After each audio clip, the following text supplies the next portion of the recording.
Hello friends, ఎలా ఉన్నారు? మనం ఈ మహా విశ్వం గురించి తెలుసుకునే మన ఈ జర్నీలో ఇంతవరకు మనం 7 వీడియోస్లో బిగ్ బ్యాంగ్ థియరీ అంటే ఏంటి, ఈ యొక్క విశ్వం ఎలా ఆవిర్భవించింది, సూర్యుడు ఎలా పుట్టాడు, సోలార్ సిస్టమ్ ఎలా ఏర్పడింది, భూమి ఎలా ఏర్పడింది, మన చుట్టూ ఉన్నటువంటి గ్రహాలు, అలాగే భూమి మీద మొట్టమొదటి జీవి ఎలా ఏర్పడింది అనే విషయాల గురించి, మరియు ఆది మానవులు జీవనం ఎలా సాగింది అనే విషయాల గురించి చాలా క్లియర్గా ఎక్స్ప్లెయిన్ చేసుకున్నాం. ముందు చూసినటువంటి 6 వీడియోస్ యొక్క లింక్స్ అనేది కామెంట్ సెక్షన్లో ఉంచుతున్నాం. దయచేసి ఆ వీడియోస్ అన్ని చూశాక ఈ వీడియో చూడండి, మీకు చాలా బాగా అర్థమవుతుంది.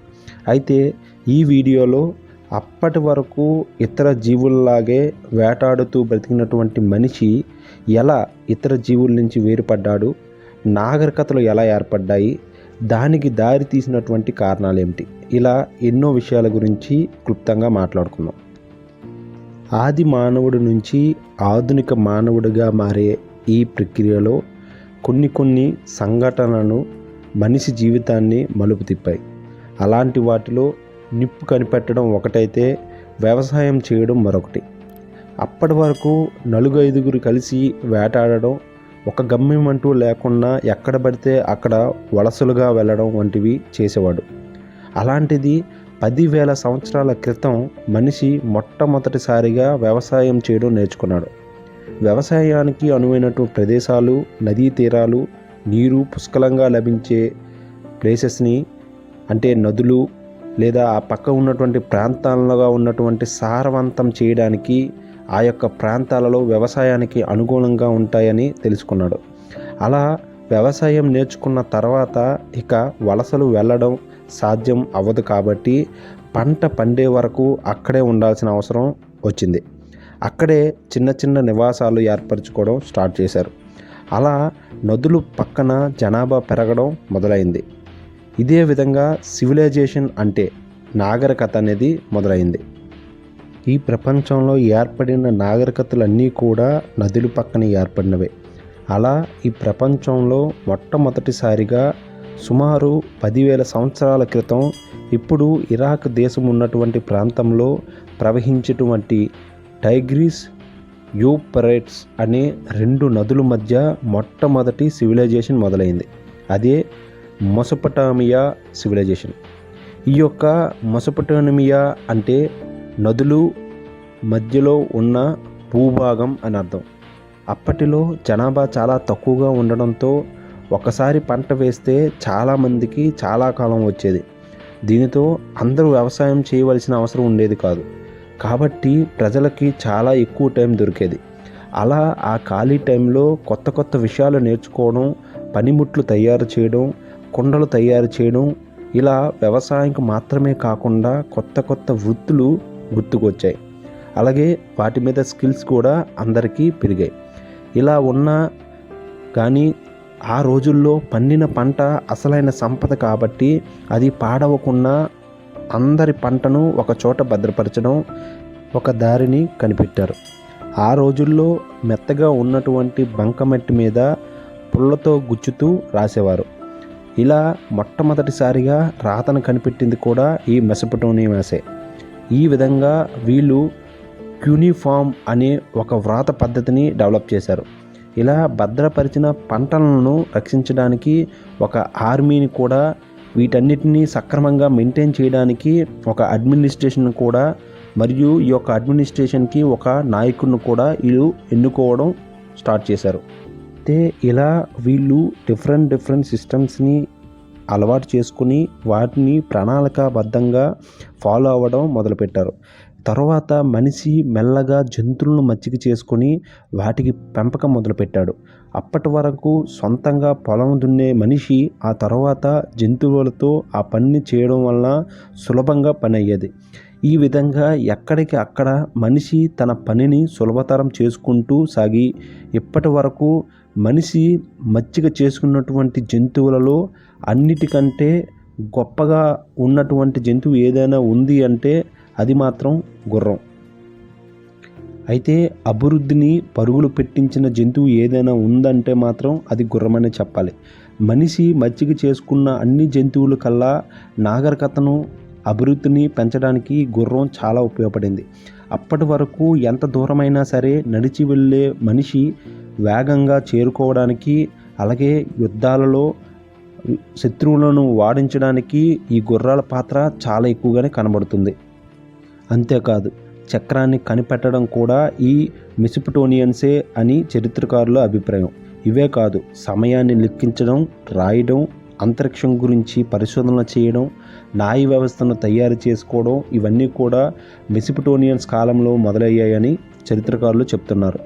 ఆ విధంగా నదుల పక్క జనాభా భారీగా పెరిగే కొద్దీ అవి నగరాలుగా మారాయి. అలా 6000 సంవత్సరాల క్రితమే మెసొపొటేమియన్స్లో ఉరుక్, బబిలోన్, అకాడ్, అసూర్ అన్నటువంటి చాలా పెద్ద పెద్ద సిటీస్ కూడా ఏర్పడ్డాయి. అలా ఏర్పడిన నగరాల్లో కూడా సరిహద్దుల గురించి గొడవలు, యుద్ధాలు కూడా జరిగేవి.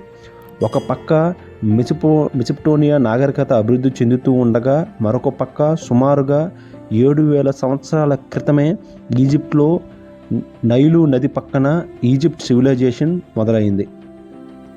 దాదాపుగా ఇక్కడ కూడా మెసొపొటేమియన్ లాగానే నాగరికత మొదలయ్యి అభివృద్ధి చెందుతూ వచ్చింది. ఇక్కడ రాజులు చనిపోయాక తర్వాత దేవుళ్ళుగా మారతారని అక్కడ ఈజిప్షియన్స్ నమ్మేవారు. వారి శరీరాలు పాడైపోకుండా ఉండడం కోసం మమ్మిఫికేషన్ చేసి పెద్ద పెద్ద పిరమిడ్లను నిర్మించి వాళ్ళ యొక్క చనిపోయిన తర్వాత వాళ్ళు కూడా ఆ యొక్క రాజుగారికి కావలసినటువంటి ఆహారము, నీరు, బంగారం, ఆభరణాలు వంటి వస్తువులన్నిటికీ కూడా ఆ యొక్క రాజు బతికిన తర్వాత ఆ రాజుకు అవసరం పడతాయి అని చెప్పి వాటితో పాటు ఉంచేవారు. అవే కాకుండా చివరికి పెంపుడు జంతువులను కూడా వాటితో పాటు సమాధి చేసేవారు. ఎటువంటి టెక్నాలజీ లేని ఆ రోజుల్లో అంత పెద్ద పిరమిడ్స్ నిర్మించడం, అవి ఇన్ని వేల సంవత్సరాలు గడిచినా సరే ఇప్పటికీ చిక్కు చెదరకుండా ఉండడం నిజంగా ఒక అద్భుతమైన విషయమనే చెప్పాలి. అయితే ఈ ఈజిప్ట్ సివిలైజేషన్తో పాటు మరోవైపు ఒక గొప్ప సివిలైజేషన్ కూడా మొదలైంది. అదే ఇండస్ వ్యాలీ సివిలైజేషన్. ఇప్పుడు ఇండియా మరియు పాకిస్తాన్లో ప్రవహిస్తున్నటువంటి ఇండస్ నది పక్కనే ఈ యొక్క ఇండస్ వ్యాలీ సివిలైజేషన్ మొదలైంది. ఈ ఇండస్ నది సింధు నది అని కూడా, ఇండస్ వ్యాలీ సివిలైజేషన్కు సింధు నాగరికత అని కూడా అంటారు. ఇంతకు ముందు ఏర్పడినటువంటి మెసొపొటేమియా ఆర్ ఈజిప్షియన్స్ కంటే కూడా ఇండస్ వ్యాలీ సివిలైజేషన్ చాలా పెద్దది. ఈ నది పక్కన ఉన్నటువంటి మొహంజోదారో, హరప్పా ప్రాంతాల్లో ఈ నాగరికత ఏర్పడింది. అప్పట్లో మోస్ట్ అడ్వాన్స్డ్ సివిలైజేషన్ ఏదైనా ఉంది అంటే ఈ ఇండస్ వ్యాలీ సివిలైజేషనే. అన్ని వేల సంవత్సరాల క్రితమే ప్రతి ఇంటికి కూడా బావి, మరుగుదొడ్లు, డ్రైనేజ్ సిస్టమ్ వంటివి కూడా ఇక్కడ ఉండేవి. పెద్ద పెద్ద స్నాన తొట్టెలు, అలాగే ఇటుకలతో నిర్మించబడి చేసినటువంటి ఈ యొక్క సిటీ కూడా ఉండేది. ఈ నాగరికత ఎంత అభివృద్ధి చెందిందో అని ఈ విషయాలు చూస్తే మనకు అర్థమవుతుంది. కాకపోతే కారణం తెలియదు కానీ ఇంత గొప్పగా ఉన్నటువంటి ఈ ఇండస్ వ్యాలీ సివిలైజేషన్ కొన్ని సంవత్సరాల తర్వాత సర్వనాశనం అయిపోయింది. చరిత్రకారుల ప్రకారం ఇండస్ నది నుంచి వచ్చినటువంటి వరదలు ఈ నగరాలను పాడు చేసి ఉండొచ్చని, అందుకే ఇక్కడ ప్రజలు ఈ ప్రాంతాన్ని వదిలి వెళ్ళిపోయి ఉంటారని చరిత్రకారులు అంటున్నారు. ఒకవైపు ఈ 3 సివిలైజేషన్స్ అభివృద్ధి చెందుతూ ఉంటే, మరోవైపు చైనాలో ఎల్లో రివర్ పక్కన ఒక సపరేట్ సివిలైజేషన్ మొదలైంది.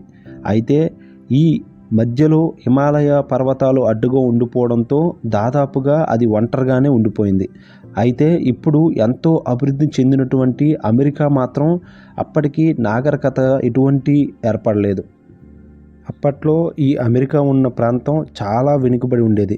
ఇప్పుడు మెక్సికో ఉన్న ప్రాంతంలో మాయా సివిలైజేషన్, అజ్టెక్, ఇన్కా వంటి నాగరికతలు ఏర్పడ్డాయి. కాకపోతే వీళ్ళకి చక్రం వాడడం, జంతువులను మచ్చిక చేసుకోవడం తెలియకపోవడంతో వీళ్ళు కొంచెం వెనకపడ్డారు. కానీ వీళ్ళ మాయన్ క్యాలెండర్ ద్వారా కాలాన్ని లెక్కించడంలో కొంచెం యాక్యురేట్గా ఉండేవారు. అన్ని నాగరికతల్లో మనం కామన్గా చూడగలిగేది ఏంటంటే, ప్రజలు సూర్యుడు, నిప్పు, నీరు, మెరుపులు, గాలి వీటిని దేవుళ్ళుగా భావించి పూజించేవారు. మనం పూర్వం ఏ నాగరికత తీసుకున్నా వాళ్ళ చరిత్రకు సంబంధించినటువంటి గుర్తులలో సూర్యుడు ఉండడం మనం గమనించవచ్చు. పెద్ద పెద్ద వరదలు కానీ, తుఫాన్లు కానీ, మెరుపులు కానీ, అగ్నిపర్వతాల వలన ప్రమాదాలు ఏర్పడితే దేవుళ్ళకు కోపం వచ్చిందని భావించేవారు. దానిలో భాగంగానే ప్రజలు కృతజ్ఞతగా పండిన పంటలో కొంత దేవుళ్ళకి సమర్పించే ఆచారం ఏర్పడ్డాయి. అప్పటి మనిషిలో తమ జీవనం గురించి, భవిష్యత్ తరాల గురించి తెలియజేయాలనుకునే కోరిక బలంగా ఉండేది. అందుకే ప్రతి నాగరికతలో కూడా వాళ్ళ జీవనానికి అద్దం పట్టేలా వాళ్ళు నిర్మించినటువంటి భవనాలు, శిల్పాలు, చిత్రాలు కనిపిస్తూ ఉండేవి. ఈ యొక్క భవనాలు, శిల్పాల వలనే మనం అప్పటి చరిత్రను ఇప్పుడు కూడా తెలుసుకోగలుగుతున్నాం. వీటన్నిటినీ చూస్తుంటే ఆనాటి ప్రజలు కానీ, వాళ్ళ మేధస్సు కానీ ఈనాటి మనకి ఏమాత్రం తీసిపోదని మనకి చాలా బాగా అర్థమవుతుంది. కాకపోతే అన్ని వేల సంవత్సరాల పాటు విరాజిల్లినటువంటి కొన్ని నాగరికతలు కొన్ని కారణాలతో అంతరించిపోవడం జరిగింది. వాటిలో ముఖ్యమైనది భయంకరమైన నియంత్రించలేనటువంటి వ్యాధుల వలన కానీ, భయంకరమైన యుద్ధాల వలన కానీ, కరువు కాటకాల వల్ల కానీ, లేదా ప్రకృతి వైపరీత్యాల వల్ల జరిగి ఉండొచ్చని చెప్పేసి మన యొక్క చరిత్రకారులు అంటున్నారు. ఇటువంటి కారణాల వల్లనే పెద్ద గొప్ప నాగరికతలు నశించిపోయి ఉంటాయని చెప్పేసి మనకి తెలుస్తుంది. చివరగా ఏ వ్యవసాయం అయితే జంతువులలాగా వేటాడి తినే మనిషి ఒక మనిషిగా మార్చిందో, ఏ వ్యవసాయం అయితే ఒక నివాసం అంటూ లేకుండా వలసలుగా తిరిగే మనిషిని ఒక చోట స్థిరంగా నివాసం ఏర్పరచుకొని ఒక కుటుంబాన్ని, ఒక ఇల్లుని, ఒక గ్రామాన్ని ఇచ్చిందో, ఆ యొక్క నాగరికత అంటూ అభివృద్ధి వైపు తీసుకువెళ్ళిందో, అలాంటి వ్యవసాయాన్ని ఈరోజు మనం అండర్ ఎస్టిమేట్ చేస్తున్నాం. అసలు మనిషి అభివృద్ధి చెందడానికి పునాది పడింది వ్యవసాయంతోనే. అలాంటిది ఇప్పుడు అభివృద్ధి పేరు చెప్పి అదే పునాదిని సర్వనాశనం చేస్తున్నాం. ఒక్కసారి మనిషి చరిత్రలో వ్యవసాయం అనేది ఒకదానిని పక్కన పెట్టి చూస్తే మనిషి ఇప్పటికే కాదు, ఎప్పటికీ కూడా అభివృద్ధి చెంది ఉండేవాడు కాదు. మనిషి ఇప్పటికీ కూడా ఆకులు, జంతువుల చర్మాలు కప్పుకుంటూ వాటి యొక్క పళ్ళు, దుంపలు తింటూ లేదా వేటాడుతూనే ఉండేవాడు. ఒక్క నాగరికత అంటూ లేకుండా తిరిగేవాడేమో.